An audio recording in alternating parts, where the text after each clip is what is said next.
Hello students. So in the previous lecture we have talked about the artificial classification system, the natural classification system. In today's lecture we are going to talk about the phylogenetic classification system. ठीक है? So अगर natural classification system की बात करते थे तो we have termed the natural classification system as 2D, two-dimensional classification system. तो यहाँ पे ये जो phylogenetic classification system है,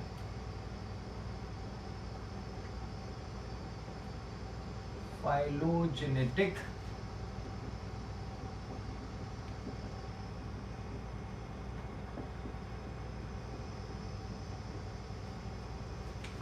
this system is 3D. 2D में क्या क्या चीजें थी? तो मॉर्फोलॉजिकल कैरेक्टर्स थे, फिर एनाटॉमी था, एम्ब्रियोलॉजी था, ये सब इंक्लूडेड था. बट यहाँ पे apart from this two characters और 2D two dimensions, there is one more dimension that is termed as phylogeny. तो बेस क्या है?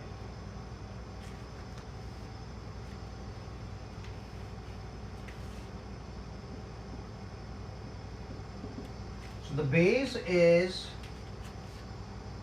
two-dimensional natural classification system का 2D plus one more dimension we are adding, that is phylogenetics or the phylogeny. ठीक है, तो कितना हो गया टोटल नाउ? 3-dimensional सिस्टम हो गया. तो जो phylogenetic classification system है that is 3D, 3-dimensional. तो 2D तो आपको पता है 2D कौन सा वाला है, और फाइलोजेनी ऐड कर दिया तो क्या हो गया? 3D हो जाएगा.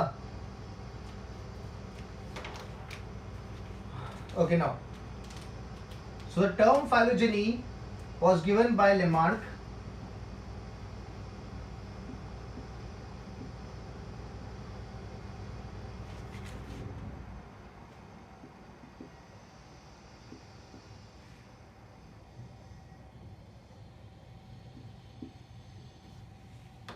ठीक है, and the concept of phylogeny was developed by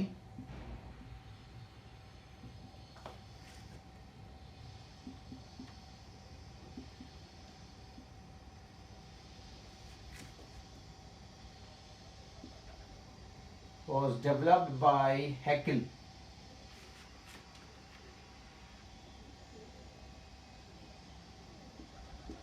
ठीक है, तो दो नाम आपको याद रखना. लेमार्क, जो टर्म फाइलोजेनी दिया था दैट इज लेमार्क, और जो कंसेप्ट डेवलप किया था फाइलोजेनी का, फाइलोजेनेटिक्स आपको पता है ना, rating the ancestors.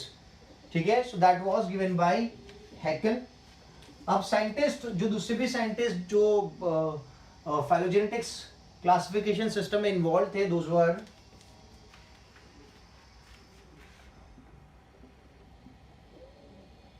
Scientist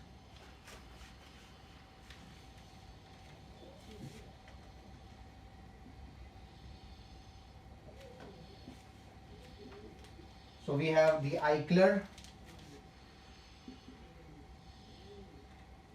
there is Eichler, then there is Engler and Prant.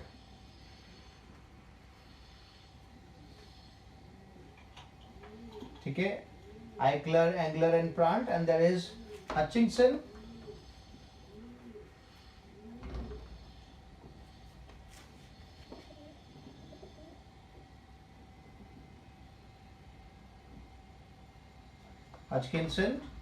and there's another scientist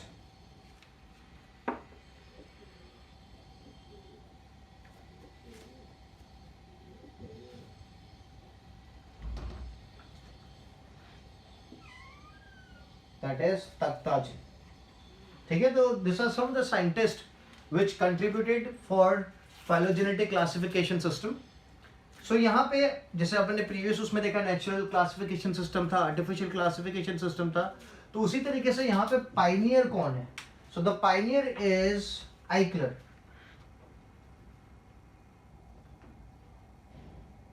the pioneer is Eichler, and जो सबसे ज्यादा एडवांस्ड और एवोल्यूशनरी क्लासिफिकेशन सिस्टम था in terms of phylogenetics, that was given by Hutchinson and Takhtajan. तो यहां पे लिख देते हैं the most evolved and advanced, evolved and advanced. जो क्लासिफिकेशन दिया था किसने दिया था? So it was given by Hutchinson and Takhtajan. ठीक है, तो यहाँ पे साइंटिस्ट के नाम भी मैंने लिख दिए जो इन्वॉल्व थे। Term phylogeny was given bye Lamarck and the concept of phylogeny was developed by Hückel. ठीक है,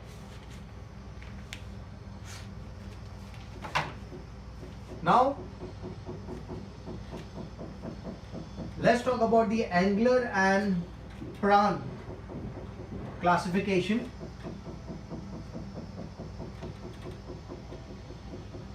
So इनने जो अपना classification था, they had given it in a book known as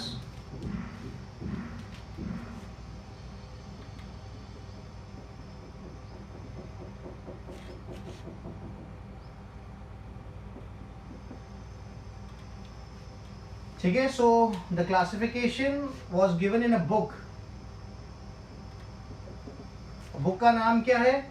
die natural lichens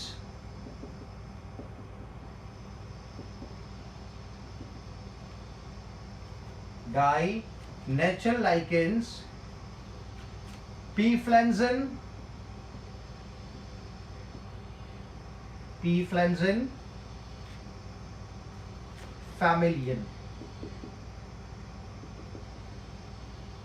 ठीक है, सो एंगलर एंड प्रांत ने जो क्लासिफिकेशन दिया था वो किस बुक में दिया था? The book was Die Natürlichen Pflanzen and Familien. और इसकी कितनी वॉल्यूम्स थी? 23 volumes. How many volumes? 23 volumes. Now according to the Engler's and Prantl classification, जो एम्ब्रियोफाइटा है,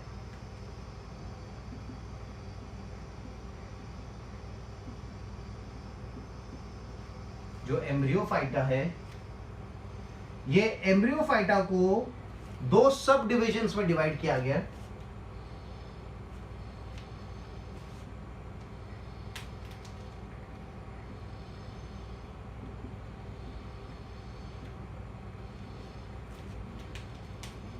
जिम्नोस्पर्म एंड एंजियोस्पर्म।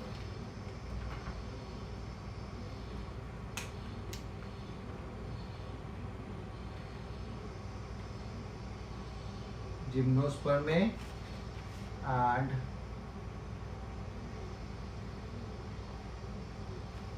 एंजियोस्पर्म।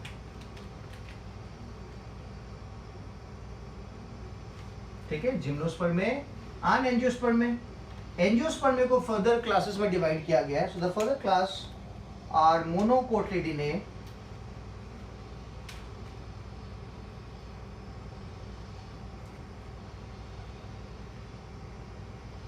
इसको मैं पूरा लिखते। सो Embryophyta sub divided into gymnosperm and angiosperm. Angiosperm is further divided into, तो angiosperm से start करता हूं मैं।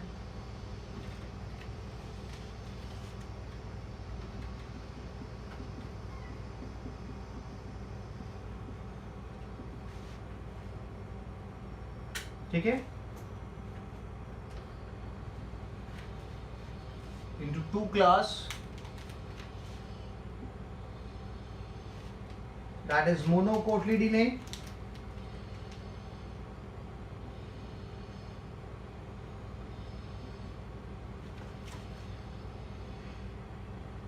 and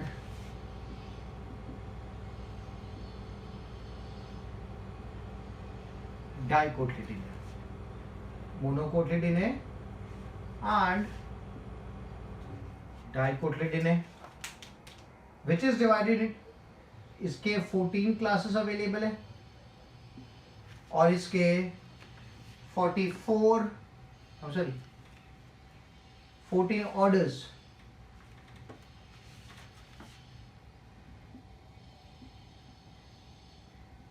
and this is 44 orders.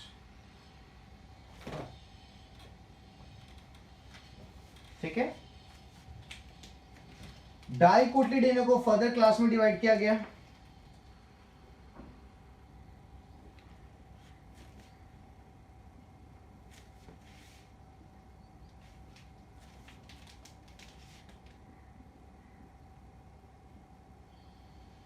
subclass, that is Archiclamidae,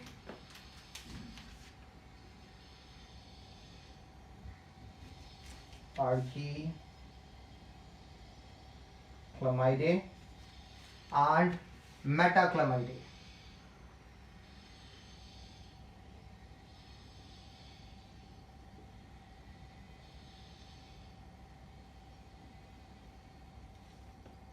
ठीक है, so Archiclamidae and Metaclamidae. So Archiclamidae and Metaclamidae, which are the subclasses of Dicotyledonnae, they are further divided into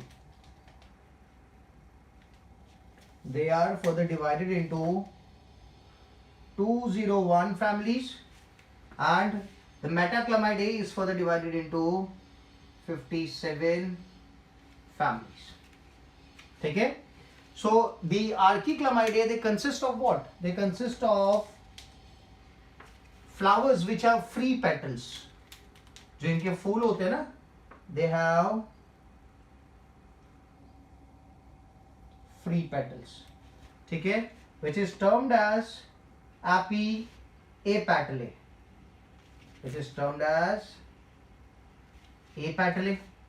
according to Engler and Prant. और Metaclamidae की अगर बात करते हैं, इनके petals क्या होते हैं? The petals are fused. इस फैमिली में जो फ्लावर्स है उनके पेटल्स क्या है? फ्यूज्ड है, which is written as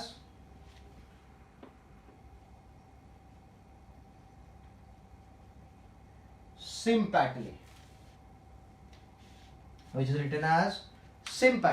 ठीक है, सो एंजियोस्पर्म को फर्दर डिवाइड कर रखा है किसमें? Monocotyledonae and dicotyledonae. Dicotyledonae has 44 orders and 14 orders in monocotyledonae. Further division अगर देखें सब क्लासेस में, दो सब क्लासेस है, आर्किक्लामिडे एंड मेटाक्लामिडे. आर्किक्लामिडे में there are 201 families and all the families possesses flowers which have petals which are free from each other, which is termed as apetalae. And Metaclamidae में there are 57 families and the petals are fused, which are termed as sympatalae. ठीक है, now this was Engler's and Prant's classification. Let's talk about the highly accepted classification, that is Hutchinson's classification.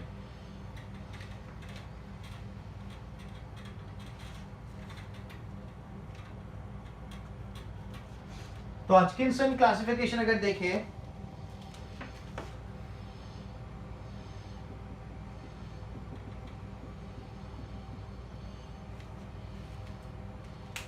so it was given in the book Families of Flowering Plant. It was given in the book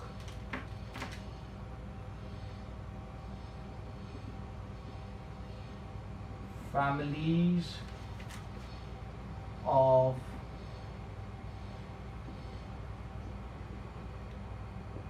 Flowering Plant. The name of the book is Families of Flowering Plant. ठीक है, and according to Hutchinson, what he did is he divided angiosperms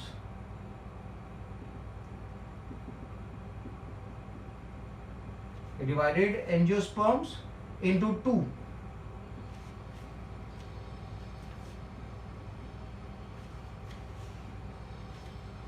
That is Dicotyledonnae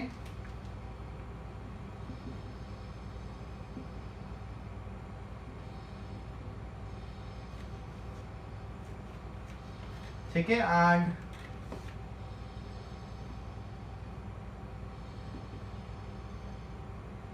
मोनोकोटिलिडोने. डाइकोटिलिडोने and मोनोकोटिलिडोने. और इसके अंदर जो families include करी थी Hutchinson ने, those families were Lignosae and हर्बेसी.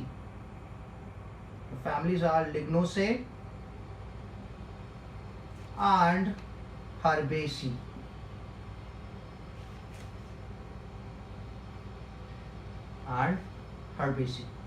और मोनोकोटिलिडोने की अगर बात करें तो यहां पे जो फैमिलीज इंक्लूड करी थी, दोस वर कैल्सीफेरे.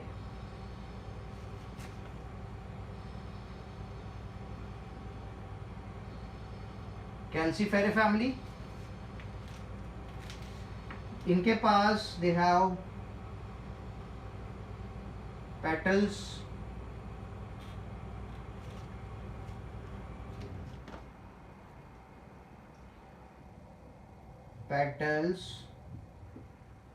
and sepals present. Then there is Coralliferae family.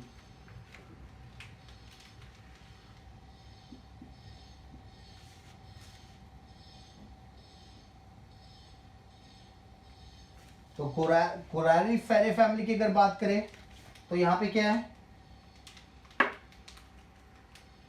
petals and sepals absent. उनकी जगह पे क्या है, पेटल्स और सेपल्स नहीं है, बट पेटल्स और सेपल्स फ्यूज्ड फॉर्म में है. यहाँ पे एब्सेंट की जगह में लिखूंगा फ्यूज लिखते हैं. तो आपको पता है ना, पेटल्स और सेपल्स जब फ्यूज होते हैं तो क्या कहा जाता है, perianth.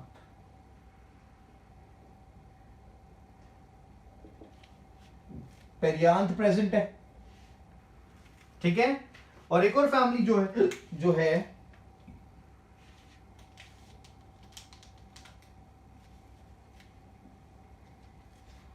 which belongs to Monocotyledone, that is Glumiflorae.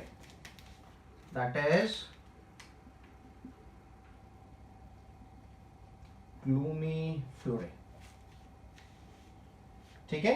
तो Glumiflorae की अगर बात करें तो यहां पे क्या है, जैसे यहां पे मेरे पेटल्स एंड सेपल्स प्रेजेंट है, यहां पे पेटल्स एंड सेपल्स फ्यूज्ड है, पेरियांथ प्रेजेंट है, बट यहां पे petals and sepals they are reduced, काफी छोटे होते हैं. या फिर जो पेरियांथ था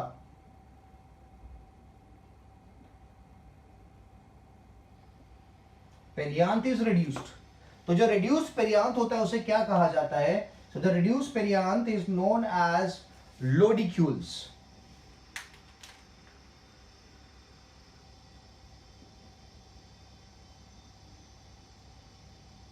it is known as lodicules. तो यहां पे पेरियांथ प्रेजेंट है, यहां पे पेटल्स एंड सेपल्स प्रेजेंट है, और यहां पे perianth is reduced which is termed as lodicules. ठीक है. तो जो हचकिंसन क्लासिफिकेशन है वहां पे there is no further classification beyond the families. This is family Calyciferae, family Corolliferae, family Glumiflorae, family Lignosae, family Herbaceae. तो इसके बाद there is no further classification. तो मैं अभी लिख देता हूं, below family level, below family level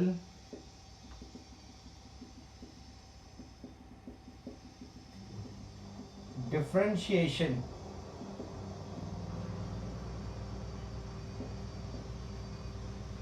is absent. मतलब सिर्फ यहीं तक है, इसके आगे कोई फर्दर डिफरेंशिएशन नहीं है. ठीक है. This is Hutchinson's classification. Now Takhtajan classification अगर देखें,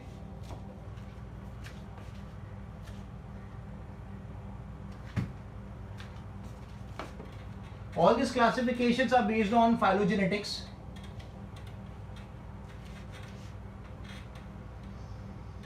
तो तख्ताजन का क्लासिफिकेशन देखें तो उसने भी अपना क्लासिफिकेशन कौन सी बुक में दिया था वो लिख लेते हैं.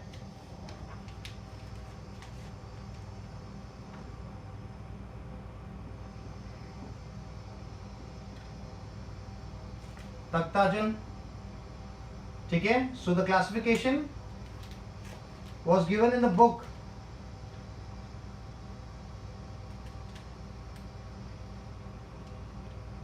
Okay, the classification was given in the book. Diversity and classification.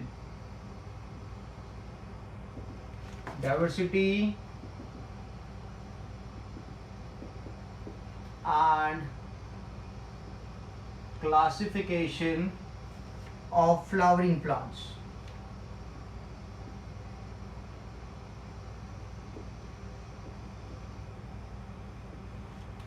ठीक है. So this was given bye whom? ये जो बुक है, इस बुक में जो क्लासिफिकेशन था दैट वाज गिवन बाय तख्ताजन. ठीक है. एंड अकॉर्डिंग टू तख्ताजन इसने जो एंजियोस्पर्मे थे, जिसको अपन एंजियोस्पर्म बोलते हैं ना, सो ही कॉल्ड दोज एंजियोस्पर्मे एज ये नया नाम लेके आया था इनके लिए. They were termed as Magnilophyta. They were termed as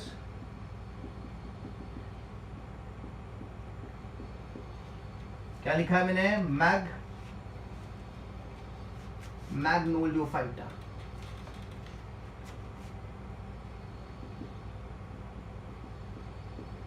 ठीक है तो एंजियोस्पर्म में ही, बट तख्ताजन ने क्या नाम दिया उसको? मैग्नोलियोफाइटा नाम दिया. ठीक है, अब मैग्नोलियोफाइटा को तख्ताजन ने दो में डिवाइड किया है.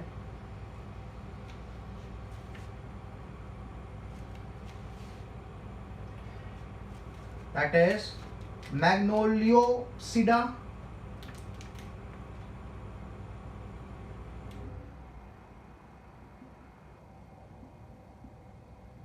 ठीक है, Magnoliopsida and लिलियोप्सिडा.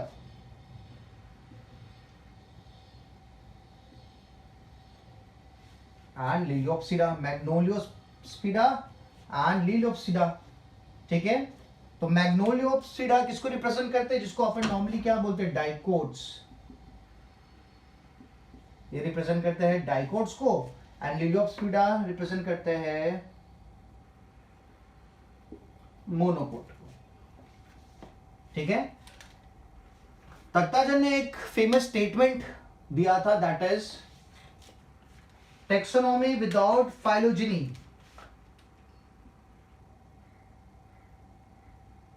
Taxonomy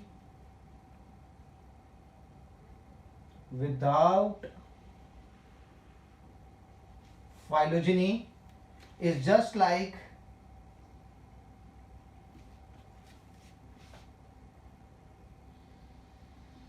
bone without flesh.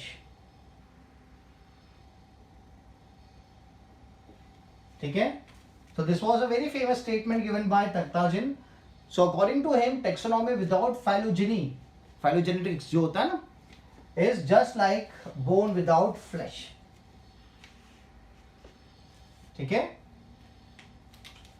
now let's move ahead. तख्ताजन हो गया, हचकिंसन हो गया, एंगलर एंड प्रांत हो गया. अब आगे देखते हैं.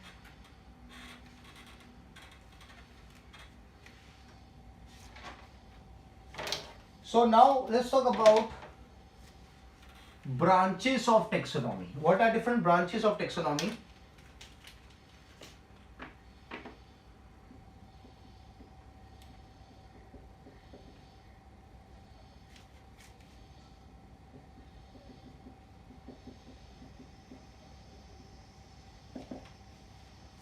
तो ब्रांचेस ऑफ टेक्सोनॉमी की अगर बात करें, सो वी हैव साइटोटेक्सोनॉमी. ठीक है, this is also one of the branches. Cytotaxonomy. So cytotaxonomy का दूसरा नाम है karyotaxonomy. It is also known as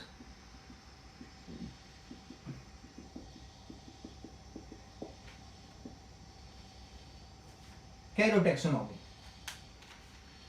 So what are the things that are considered for grouping under cytotaxonomy or karyotaxonomy? So यहाँ पे जिन चीज़ों को use किया जाता है, that is chromosome number is considered, then chromosome structure is considered,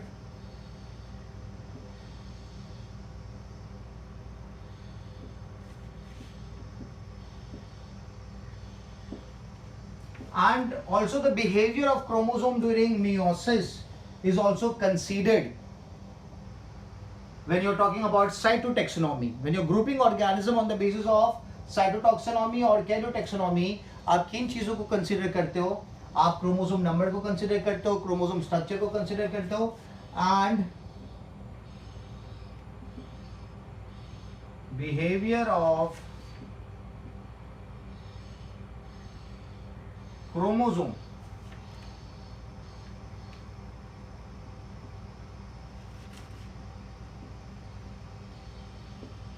during meiosis. ठीक है, सो cytotaxonomy में इन चीजों को कंसिडर किया जाता है, याद रखना, it's very important. What does cytotaxonomy consider? अगर आप कोई भी ऑर्गेनिज्म को ग्रुप कर रहे हो ऑन द बेसिस ऑफ कैरोटैक्सोनॉमी या फिर साइटोटैक्सोनॉमी, तो ये चीजों को कंसिडर किया जाएगा। अगर आप ग्रुपिंग कर रहे हो on the basis of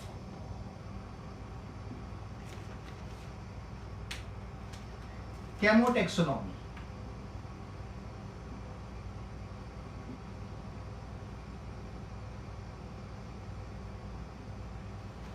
if you're grouping organisms on the basis of chemotaxonomy, तो यहां पे किस चीज को कंसिडर किया जाता है?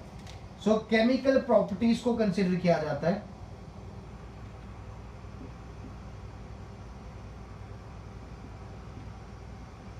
केमिकल प्रॉपर्टीज को कंसिडर किया जाता है, जैसे कि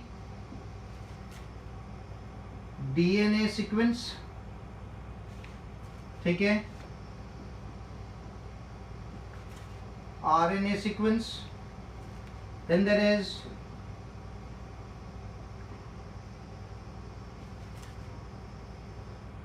protein sequence, then there is crystals, and there is aromatic compounds in plants.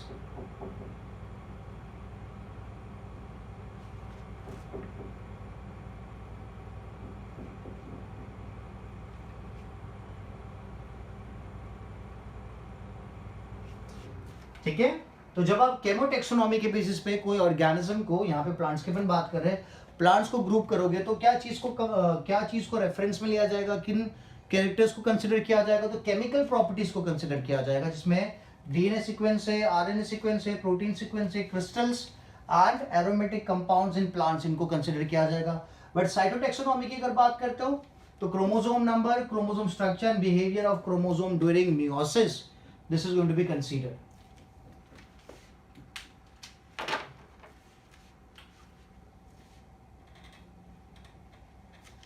Numerical taxonomy की अगर बात करें,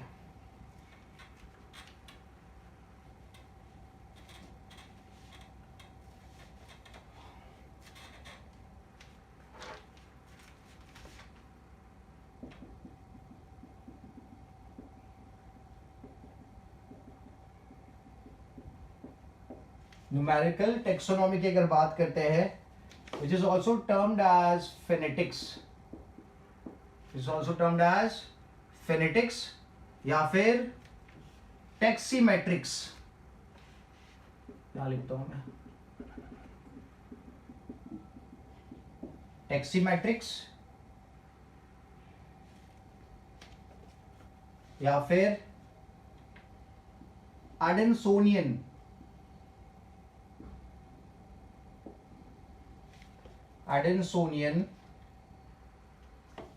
टेक्सोनॉमी।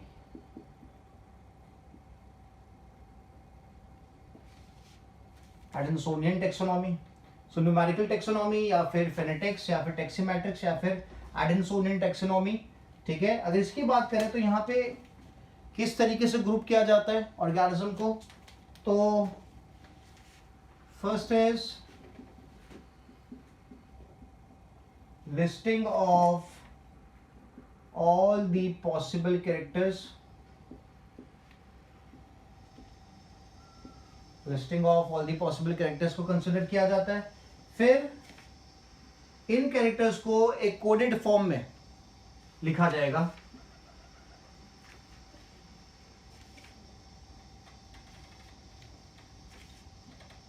all the characters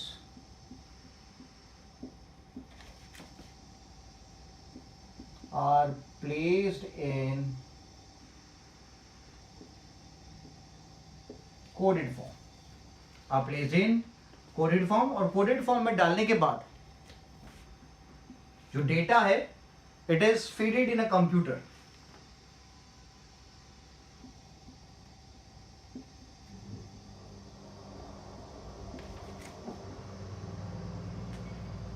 जो भी डेटा है उसे कंप्यूटर में फेड कर दिया जाएगा। एंड फिर क्या होगा, सो इसका स्टैटिस्टिकल प्रोग्राम एनालिसिस किया जाएगा।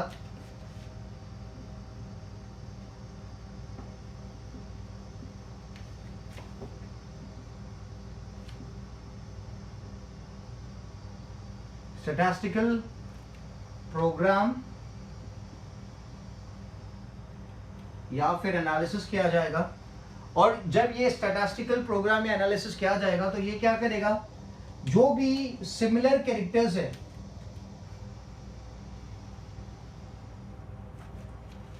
जो भी सिमिलैरिटीज है कैरेक्टर्स में ऑर्गेनिज्म की,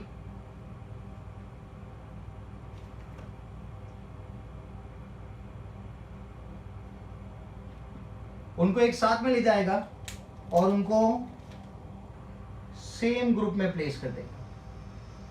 ठीक है, और जो डिफरेंस वाले हैं कैरेक्टरिस्टिक्स जिनके डिफरेंट है, ठीक है, उनको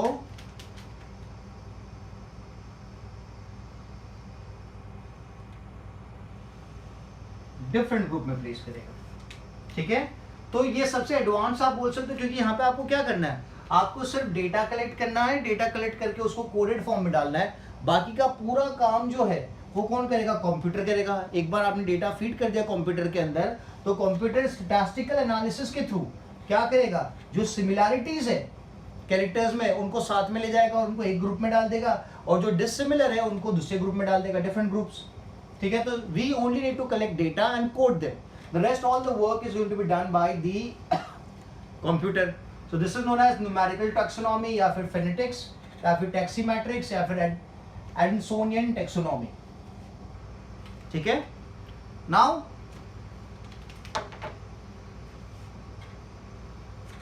दो टर्म्स और बता देता हूं मैं आपको, one is cladogram, another is dendrogram.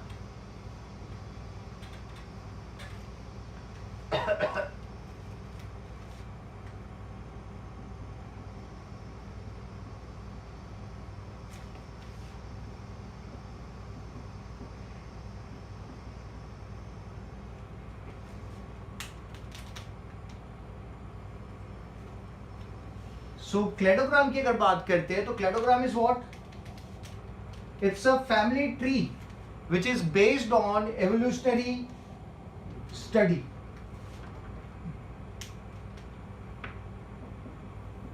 It is a family tree based on evolutionary study. ठीक है, cladogram represents a family tree based on evolutionary study. जैसे कि बात करते हैं एक फैमिली ट्री अगर अपन बनाए, so let's start with Monera. So Monera developed into Protista, and Protista they further developed into Plantae, Fungi and Animae। ठीक है, तो ये क्या बना, एक ट्री बन गया ना। ओरिजिन यहाँ पे फाइलोजेनेटिक्स काफी क्लियर है कि यार मोनेरा से ओरिजिन हो क्या है, प्रोटिस्टा, प्रोटिस्टा से ब्रांच आउट हुआ और क्या बना, एनिमल बना, फंगाई बना, प्लांटे बना। तो ये क्या चीज है, ये किसको रिप्रेजेंट कर रहा है, ये रिप्रेजेंट कर रहा है cladogram. So cladogram is the family, is a family tree based on evolutionary study. तो यहाँ पे आपको एवोल्यूशन दिख रहा है, Monera evolve into Protista and Protista से evolve into Plantae, Fungi and animal. ठीक है, सो दैट इज क्लैडोग्राम। अभी डेंड्रोग्राम की अगर बात करते हैं, it's a family tree based on numerical taxonomy. It is a family tree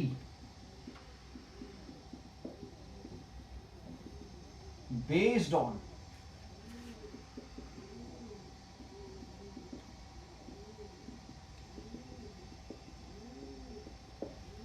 numerical taxonomy. ठीक है, सो family tree based on evolutionary study and family tree based on numerical taxonomy। तो यहां पे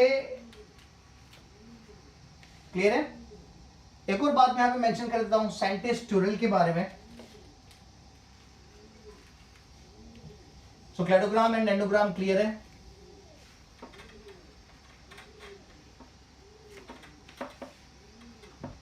now the scientist ट्यूरल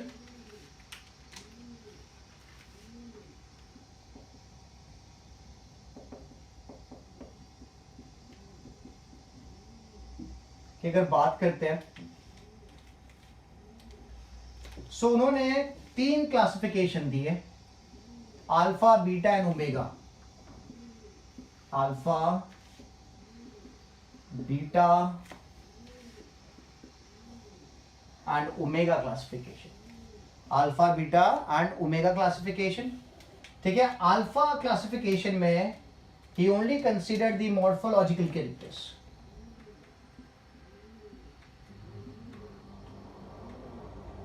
morphological characters को consider किया ट्यूरेल ने।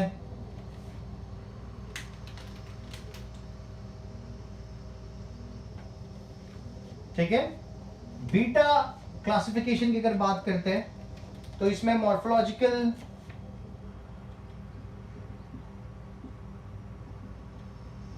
anatomical,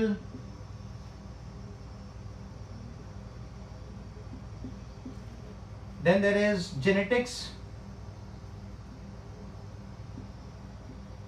and phylogeny.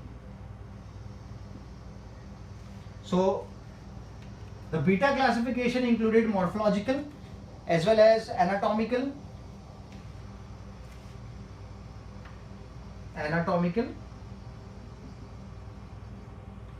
as well as genetics and phylogeny. While omega classification की अगर बात करते हैं तो it includes microscopic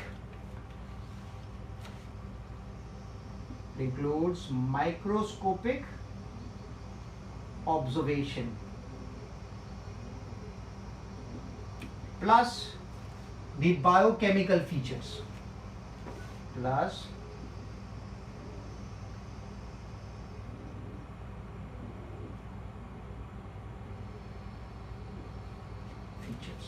ठीक है।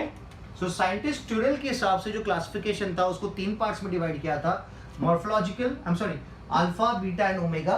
The alpha classification deals with the morphology only, while the beta classification or the taxonomy deals with morphological, anatomical, genetics and phylogeny, and the omega classification deals with microscopic observation plus the biochemical features. ठीक है, so I'll keep this much for this session. जो भी इस lecture में discuss हुआ है, hope आपको समझ में आया है। अगर नहीं समझ में आता, you can drop me a message, okay, so I can solve your doubts. और आप जब भी नोट्स बना रहे हो, अच्छे से नोट्स बनाना है, नोट्स बनाने के बाद आपको मुझे व्हाट्सएप करना है, ठीक है। Thank you so much.